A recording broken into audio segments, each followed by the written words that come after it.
Hello everyone, स्वागत है आपका आज के सेशन में और मैं हूं आपका नेट वाला भैया। हाँ जी, चलिए देखिए जी, पेपर वन में हायर एजुकेशन में कुछ ऐसी बॉडीज हैं जो आपके कॉलेजेस, जो आपके एजुकेशन को एक्रेडिटेट करती है। मतलब क्या हुआ कि सर आपका कॉलेज, आपकी यूनिवर्सिटी जो आपको एजुकेशन दे रही है वो कितनी क्वालिटी का है, कितना अच्छा तरीके से वो सर्विस दे रही है, उसकी क्या क्या क्वालिटी सारी मैंडेटरी हैं, जो जरूरी क्वालिटीज है ये होने वाली, वो सारे के लिए कुछ बॉडीज बनी होती हैं। चाहे वो एकेडमिक लेवल पे हो, चाहे वो टेक्निकल लेवल पे हो, चाहे वो एग्रीकल्चरल लेवल पे हो। तो ये सभी लेवल पे कुछ बॉडीज है जो जो पढ़ाई करते हैं एग्रीकल्चर के लिए टेक्निकल लेवल पे या फिर एकेडमिक सेक्शन पे, उन सारी यूनिवर्सिटी, सारे कॉलेजेस का एक्रेडिटेशन करती हैं। अब उन एक्रेडिटेशन बॉडीज से सवाल पूछा जाता है और अच्छा सवाल पूछा जाता है। ऐसा नहीं कि एक दो क्वेश्चन कभी कभार पूछ लिए गए, ऐसा नहीं, हर बार आपके एनटीए नेट कैटेगरी में पेपर वन से इस चीज पर सवाल पूछे जाते हैं। तो आइए ज्यादा लेट ना करते हुए उन तीन बॉडीज की चर्चा करते हैं जिनसे आपका सवाल अक्सर पूछा जाता है। क्लियर है बात? कोई दिक्कत परेशानी तकलीफ तो बताया जाए। सर कोई दिक्कत नहीं है, शुरू करते हैं। आइए देखिएगा, तो सबसे पहले क्या काम करना है? सबसे पहले आपको दो चीजें करनी है। एक तो भाई साहब आपको कर लेना है टेलीग्राम चैनल ज्वाइन, जहां पे भी आपको नोट्स जो है इसका यूट्यूब का नोट्स वहां मिल जाएगा। उसके साथ चैनल को कर लेना है सब्सक्राइब। अगर आप नए हैं इस चैनल पर तो एनटीए नेट कैटेगरी के लिए आप इस चैनल को सब्सक्राइब कर सकते हैं। उसके बाद भाई साहब वेट करना है 18 अप्रैल का, क्योंकि 18 अप्रैल को और दूसरा नेट वाला भैया ऐप आपको डाउनलोड कर लेना है। ऐप पर आपको बहुत सारे ऐसे बेनिफिट्स मिलेंगे जो आप एनटीयूसी नेट कैटेगरी के लिए बहुत इंपॉर्टेंट रखे गए। तो नेट वाला भैया आप क्या करना है, आपको एक साथ लिखना है नेट वाला भैया, ठीक है। जैसे आप नेट वाला भैया लिखेंगे आपको प्ले स्टोर पर नीचे दिख जाएगा, ठीक है। कोई दिक्कत परेशानी तकलीफ तो आप कॉल कर लीजिएगा या फिर व्हाट्सएप कर लीजिएगा इस नंबर पे। चले हम शुरू करते हैं। क्या है भाई साहब? Accreditation bodies. पहला जो बॉडी है उसका नाम है नेशनल असेसमेंट एक्रेडिटेशन काउंसिल, जिसको अब एनईपी आने के बाद एक बॉडी बना दी गई। क्या नाम दिया गया? नेशनल एक्रेडिटेशन काउंसिल, ठीक है। तो अब पहले बॉडी ये थी, अब हो गया नैक, एनएएसी से एनएसी हो गया, ठीक है। तो हम इसकी चर्चा पहले करते हैं, फिर उसको देख लेंगे एनईपी में, है ना जी। तो आइए शुरू करें। सर बिल्कुल शुरू करिए। अब क्या कह रहा है ध्यान से समझिएगा कि कब आया। देखिए इसकी बात अगर करें तो जो नेशनल एजुकेशन पॉलिसी 1996 था उसमें भी इसकी चर्चा करी गई थी और फाइनली जो है वो 1994 को आया है। कब आया? 1994 को इंडिविजुअल बॉडी के तौर पर आया है। आइए उसकी चर्चा करते हैं। देखिए क्या कह रहा है, ध्यान समझिएगा, फिर हम नोट्स भी बनाएंगे। कह रहा है national assessment accreditation council and autonomous body. क्या है? Autonomous body has been established by the University Grant Commission in 1994। कौन इसको एस्टेब्लिश किया भाई? यूजीसी एस्टेब्लिश किया है, ठीक है। कब? 1994 में, याद रखिएगा। Pursuant of the recommendation made by the NPE National Policy of Education 1996 and Program of Action 1992 which lay emphasis on the evaluating the quality of higher education in India। किसके लिए भैया?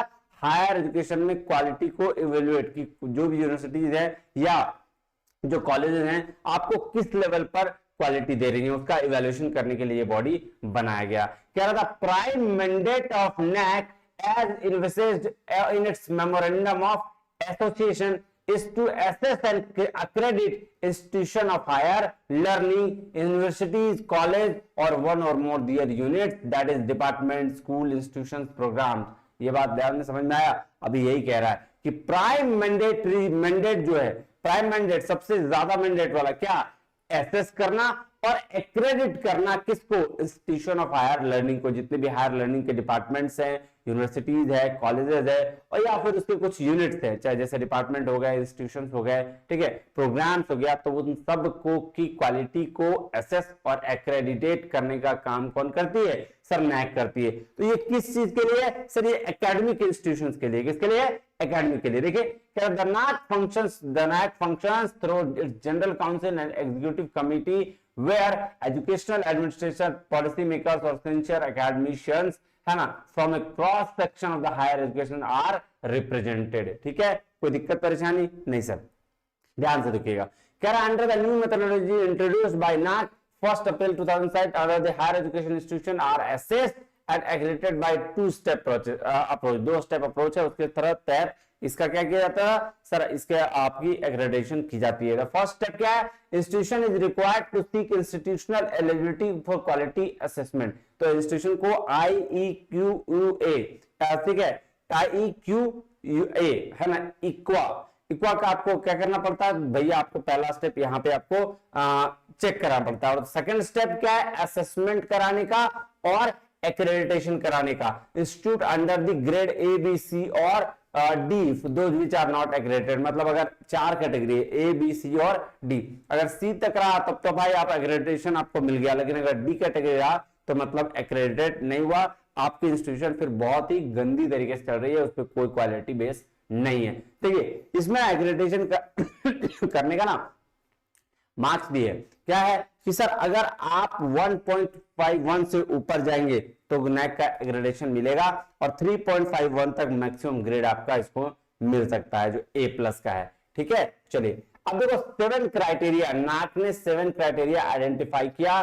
सर ये बात याद रखिएगा, ये ना क्वेश्चन पूछा गया है, नाक का जो 7 क्राइटेरिया है ना, इससे क्वेश्चन पूछा गया है। तो इसमें बात किसके किया गया, सर्कुलर एस्पेक्ट्स का, टीचिंग लर्निंग इवैल्यूएशन, मतलब सर्कुलर एस्पेक्ट्स की आपकी सॉरी करिकुलम एस्पेक्ट्स, सर्कुलर बोल रहा हूं, करिकुलर एस्पेक्ट्स मतलब आप कितनी करिकुलम एक्टिविटीज करवाते हैं अपने इंस्टीट्यूशन में। Teaching learning evaluation, teaching learning evaluation मतलब आप पढ़ाते जो बच्चों को कितना अच्छे तरीके से लर्न कैसे बच्चे करते हैं और उसका इवैल्यूएशन कैसे होता है। तो ये इसका भी एग्रेडेशन, इसको भी देखती कौन है सर, नैक देखती है एकेडमिक सेशन के लिए। रिसर्च कंसल्टेंसी एंड एक्सटेंशन, अगर आप रिसर्च जो आपके इंस्टीट्यूशन में हो रहा है वो किस लेवल का है, इंफ्रास्ट्रक्चर कैसा है, लर्निंग रिसोर्सेज कैसे हैं, जो बुक्स हैं लर्निंग के क्या बोलते हैं स्टूडेंट्स को ये लर्न करने के लिए जो बुक्स हैं वो कैसा है, इसको बोला क्या, लर्निंग रिसोर्सेज। फिर है उसके बाद है स्टूडेंट का सपोर्ट और प्रोग्रेशन कैसा है, स्टूडेंट का सपोर्ट प्रोग्रेशन भी चेक करते हैं। गवर्नेंस एंड लीडरशिप चेक करते हैं कि भाई साहब गवर्निंग बॉडी कैसी है। Innovative practices as the basis of assessment procedures, तो इनोवेटिव प्रैक्टिसेस चल रहा है कि नहीं ये भी चेक करते हैं। तो ये 7 आपके आइडेंटिफाइंग क्राइटेरिया है जिस बेस पर आपको क्या नैक का एक्रेडिटेशन मिलता है। याद रखिएगा, वेरी वेरी वेरी इंपॉर्टेंट, क्या है VVVI, ऐसे याद रखिएगा इसको। क्या है मिशन, मिशन भी पूछा गया है, क्वेश्चंस पूछा गया है, इसलिए मैं बोल रहा हूं मिशन क्या है, कह रहा है पीरियोडिक असेसमेंट करना, क्या कर रहा है, to arrange for periodic assessment and accreditation of institution of higher education units there for specific academic programmes और प्रोजेक्ट। तो पीरियोडिक असेसमेंट करना और एक्रेडिटेशन करना, ये काम किसका है, अरेंजमेंट करना, to arrange for periodic assessment, किसका सर, नैक का मिशन है, नैक का ये मिशन है। To stimulate the academic environment for promotion of quality of for teaching learning and research in higher education। तो भैया आपको क्या स्टिमुलेट करवाना, क्या करना, किसके लिए, एकेडमिक एनवायरनमेंट का, ठीक है, किस चीज का भैया, क्वालिटी रिसर्च हो, क्वालिटी टीचिंग लर्निंग हो हायर एजुकेशन इंस्टीट्यूशन में। तीसरा, to encourage self evaluation, accountability, autonomy and innovation in higher education. तीसरा क्या बात है भैया, बोला आप इंकरेज करिए सेल्फ एवेल्यूशन को, खुद आप सेल्फ एवेल्यूशन मतलब खुद आप परीक्षा लीजिए, आप खुद पढ़ रहे, पढ़िए, पढ़ने के बाद मतलब self evaluation that is for college, कि कॉलेज कैसे एवेल्यूशन लेती है, जो इंटरनल टेस्ट होते हैं वो, अकाउंटेबिलिटी, ऑटोनॉमी की सारी, इनोवेशन हायर एजुकेशन में क्या क्या इनोवेशन करवा रहे हैं आप वो। फिर नेक्स्ट मिशन है to undertake the quality related research studies, consultancy and training programmes, ये भी करवाना है आपको। फिर to collaborate with the stakeholders of higher education, quality evaluation and promotion and sustenance. तो ये क्या है, ये 5 मिशंस हैं, इन 5 मिशन को भी याद कर लीजिएगा, आपके लिए बहुत इंपॉर्टेंट रहेगा। क्लियर है। और उसके बाद है वैल्यू फ्रेमवर्क। देखो भाई साहब मैं आपको बता रहा हूं, ये तीनों जो है ना 7 क्राइटेरिया, मिशन और वैल्यू फ्रेमवर्क ये तीनों से क्वेश्चंस पूछे जाते हैं, 110% रखो क्वेश्चन पूछे जाते हैं। To promote the core values, core values को प्रमोट करने के लिए द फॉलोइंग कोर वैल्यूज को क्या है, कोर वैल्यूज ये देखो ये 5, to promote the following core values among the higher education institution of the country. क्या क्या है ये देखो, ध्यान देना। कंट्रीब्यूटिंग टू नेशनल डेवलपमेंट, ये देखते हैं कि भैया नेशनल डेवलपमेंट में क्या कंट्रीब्यूशन हो रहा है। ग्लोबल कॉम्पिटेंसीज है कि नहीं अमंग स्टूडेंट्स के बीच में। Inculcating value system among students, promoting the use of technology, technology को प्रमोट कर रहे हैं कि नहीं, और क्वेस्ट फॉर एक्सेलेंस। ये 5 भाई साहब कोर वैल्यूज है, याद रखिएगा, वैल्यू फ्रेमवर्क या कोर वैल्यूज बोलता है इसको। ये आपसे क्वेश्चन में पूछेगा, कोई भी 3 चीज दे देगा, बोलेगा बताओ ये चौथा है या नहीं है, या कोई एक वैल्यू दे देगा, बोलेगा भाई साहब बताओ इसमें कौन सा वैल्यू फ्रेमवर्क है या कोर वैल्यूज है। क्लियर है बात? कोई दिक्कत परेशानी तकलीफ आ रही है? नहीं सर, यहां तक तो कोई दिक्कत नहीं है। अब इसमें जो याद रखने वाली बात है, क्या याद रखने वाली बात है कि सर 1994 को ये स्टैब्लिश्ड हुआ है ना, और किससे? यूजीसी के थ्रू। ठीक है, कोई दिक्कत नहीं सर। और क्या याद रखने वाली बात है कि भाई साहब यहां पे जो एक्रेडिटेशन होगा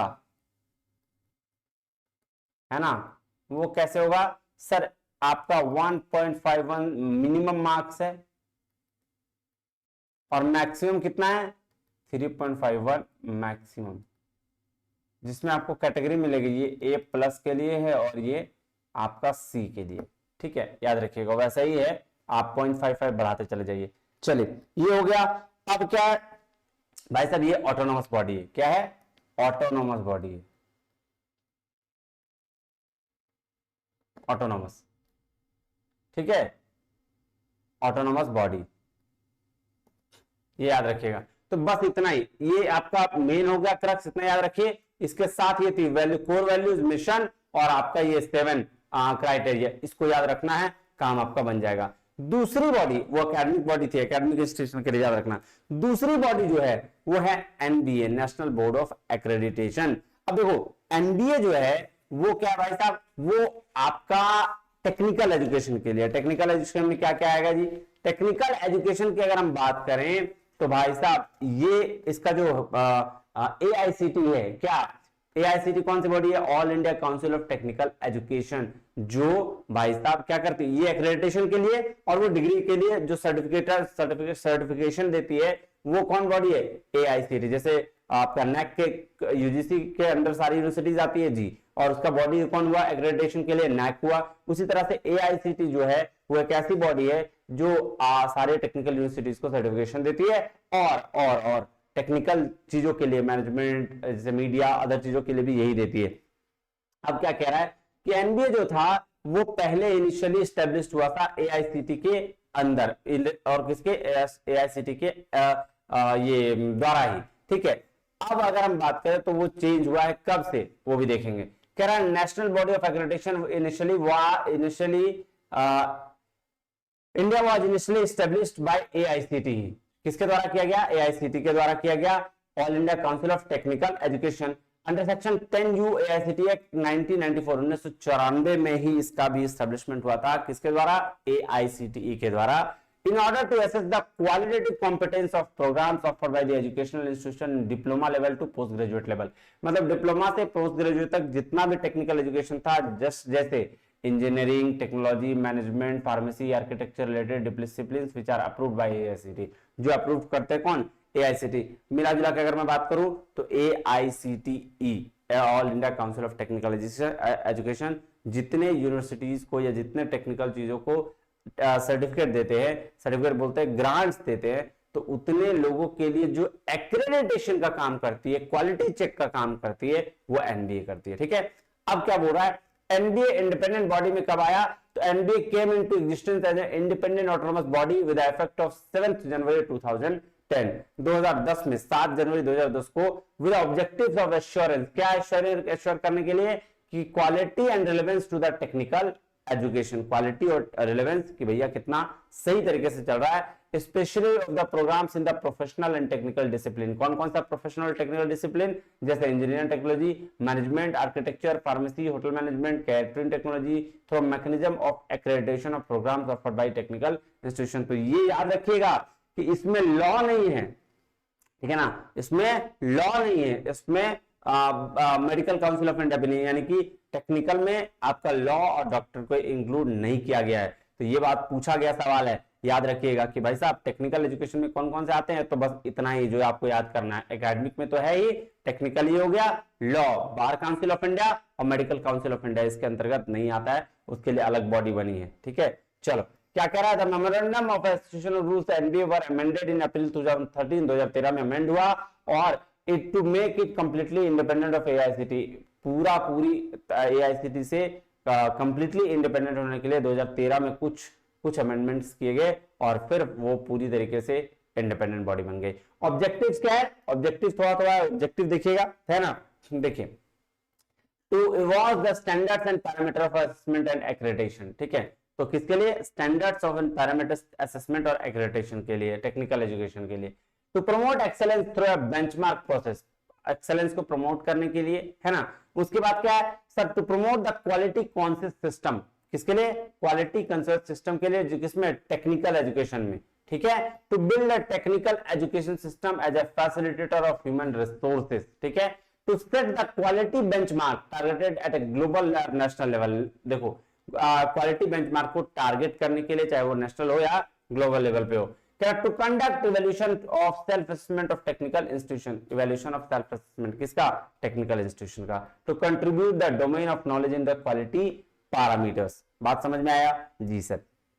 कह रहा है to be accrediting agency of international standard by ensuring the highest degree credibility, की क्या है इसका, ये इसका विजन है, ठीक है, कि भैया जो मेरा इंटरनेशनल लेवल का स्टैंडर्ड है उसको मैच करके रखें, चाहे वो किसी भी लेवल पे हो। assurance in the quality and relevance in professional education and come up with the expectations of its stakeholder, तो चाहे वो कॉर्पोरेट हो, एजुकेशनल इंस्टीट्यूशन हो, गवर्नमेंट और इंडस्ट्री और रेगुलेटर्स हो, स्टूडेंट्स हो या पेरेंट्स, कोई भी जो सबका क्या बोला इन्होंने, बोला क्वालिटी हम जो होगा वो इंटरनेशनल लेवल पर मेंटेन करेंगे। अब देखो, a minimum 2 batches must successfully pass before the consider NBA accreditation, बोल रहा है एआईसीटी का अप्रूवल आपको किसी भी इंस्टीट्यूशन में तब मिलेगा जब आप 2 बैच कंप्लीट करवा देंगे, तभी मिलेगा।